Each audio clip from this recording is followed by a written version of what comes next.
Hello guys, how are you? My name is Jaqueline and welcome to our English classes. Olá pessoal, como é que vocês estão? Espero que estejam todos bem. Meu nome é Jaqueline e sejam bem-vindos à nossa aula de inglês. Hoje nós vamos trabalhar um pouquinho com revisão. A gente vai revisar ou continuar revisando alguns dos conteúdos que nós já aprendemos aqui nas nossas videoaulas, ok? Então vamos lá. Nós vamos iniciar revisando um pouquinho sobre o Present Continuous. O que é o Present Continuous?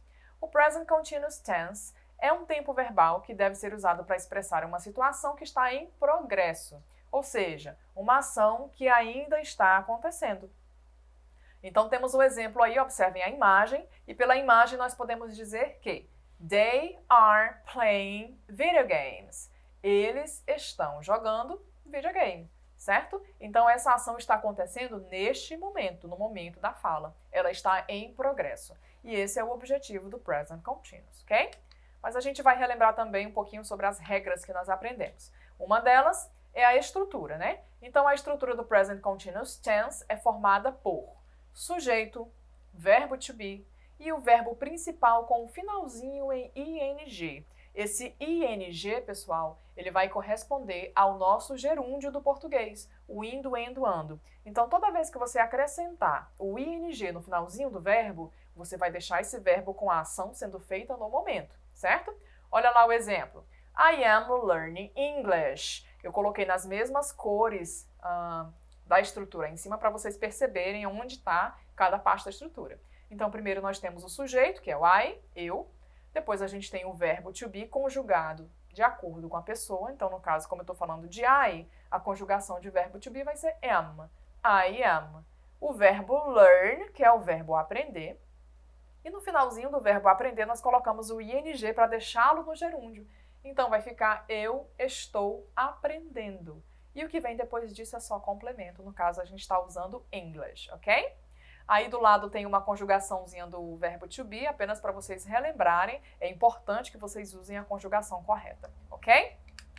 Bom, essa é a estrutura para frases positivas, né? Agora, como que a gente faz para fazer frases negativas? É fácil e a gente vai relembrar agora. Então, observem aí comigo. Tem um quadro com os pronomes eu, verbo to be, e quando a gente faz sentenças negativas no present continuous, pessoal, a gente tem que colocar o verbo to be na forma negativa.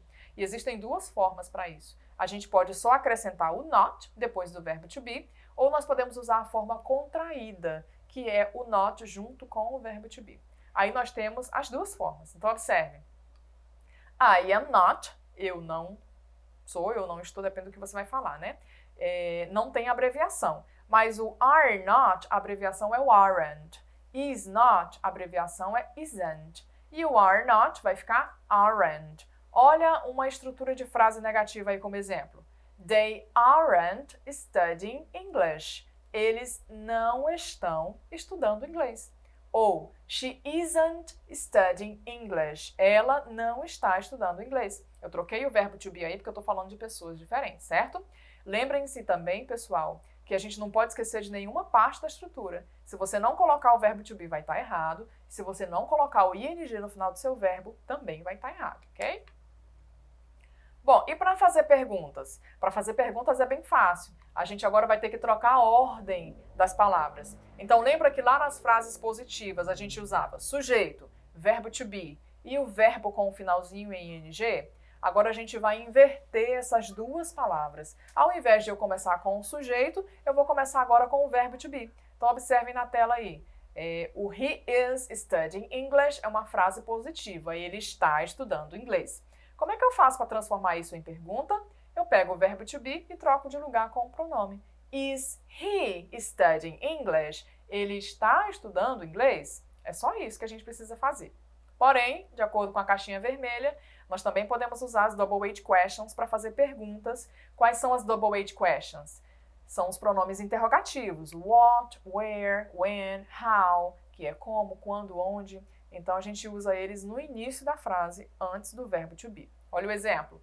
What is your mother doing? O que a sua mãe está fazendo? Então, nós colocamos essa double H question lá na frente, ok? Quando a gente fala ainda sobre essas regrinhas do ing, quando a gente acrescenta o ing no final do verbo, nós precisamos atentar para algumas regras. Então, a gente já aprendeu essas regrinhas, eu vou relembrar com vocês bem breve, tá? Ó, aqueles verbos que terminam em e, por exemplo, nós vamos retirar o e para poder acrescentar o ing. Um exemplo, dance, que é dançar, dancing, dançando, sem o e. Aqueles verbos que terminam em consoante, vogal, consoante, o famoso CVC, nós dobramos a última letra e só depois é que colocamos o ing. Lembrem-se que esse CVC, consoante, vogal, consoante, a gente conta de trás para frente. Então, olha aí, o verbinho run, que é o verbo correr, é consoante, vogal, consoante. Então, a gente vai dobrar o N, que é a última letra, e só depois a gente coloca o ing. Vamos fazer um exercise aí sobre o present continuous, e tá bem fácil. Olha a imagem, e de acordo com a imagem, responda. What are they doing? What are they doing? O que eles estão fazendo? Como é que eu dou uma resposta a essa pergunta usando corretamente a estrutura do present continuous? Vocês conseguem, vamos lá? A resposta, they are dancing. Eles estão dançando. Então tem aí o pronome, as pessoas, né, que é they. Temos o verbo to be are e no final o verbo dance com o finalzinho em ing. Certinho? Então é isso. Nós também vamos relembrar um pouquinho, pessoal, as regras de frequência e também de daily routine. Nós aprendemos algumas rotinas diárias, né? Então observem comigo na tela aí. Os daily routine são palavras e frases que nós usamos para falar sobre ações que nós fazemos sempre. Para formar frases que falam de rotina diária, nós usamos a estrutura do present simples, está português, do presente simples ou simple present. Vamos observar o exemplo aí. I wake up early every day.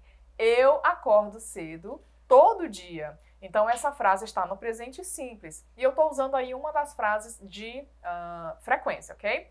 E de rotina diária. Observem nos exemplos aí, nos desenhos, várias palavrinhas que se referem à nossa rotina diária.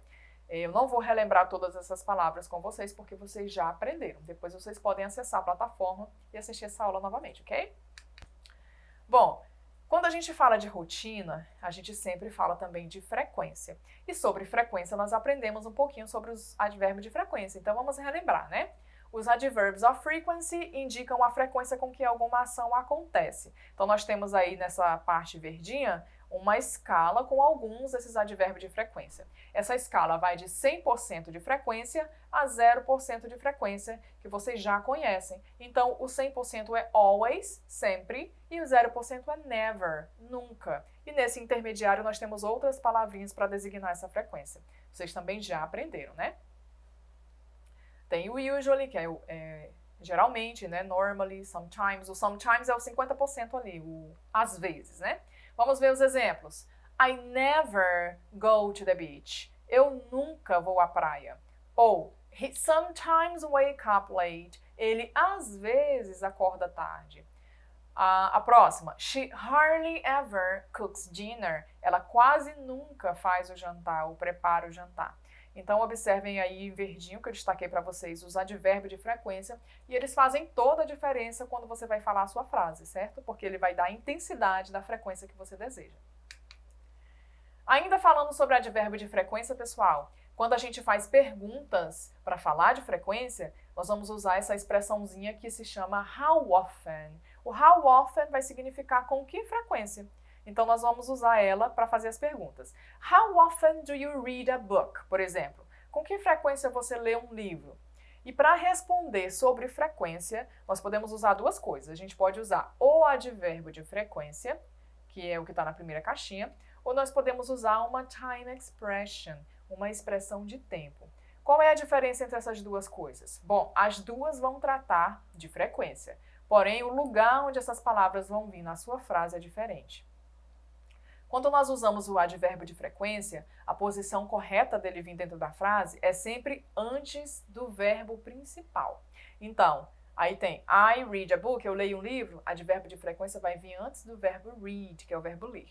I always read a book, I sometimes read a book, ou I never read a book. Então, sempre nesse mesmo lugar. Já as time expressions, elas vão vir no final. Quais são as expressões de tempo? toda noite, à noite, pela manhã, todo dia, uma vez por dia, 2 vezes por dia, 3 vezes por semana, enfim. Essas são as expressões de tempo. E você vai usar elas sempre no final da sua frase. Certinho, pessoal? Ok, relembraram então, né? Então agora vocês estão prontos para fazer o nosso exercising, que é o nosso exercitando, para relembrar aí essas regrinhas. Leia o texto abaixo e responda as perguntas que seguem. Então vou fazer a leitura do texto para vocês. Prestem atenção para vocês poderem responder as próximas perguntas.